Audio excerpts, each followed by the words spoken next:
Assalamu alaikum, leo tufanyeni keki very soft, yani laini sana. Okay, unatia siagi kwenye bakuli lako na sukari, nitaandika vipimo chini. Unasaga mpaka iwe fluffy, iwe nyeupe. Usisahau kutoa umo pembeni every time ukisaga ili saike vizuri. Then unatia mayai yako mawili kwanza, then unapiga tena yachanganyike vizuri, then ndo utatia tena mayai yako mengine mawili.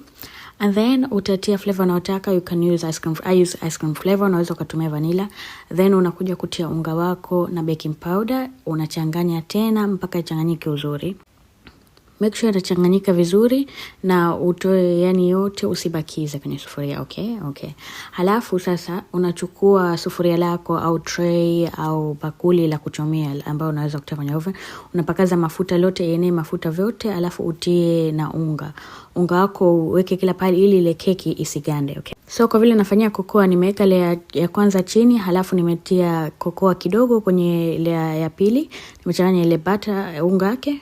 Halafu nikapakaza ikakaa kama flat yani kwenye layer ya pili, and then natia tena ile nyeupe kwa juu.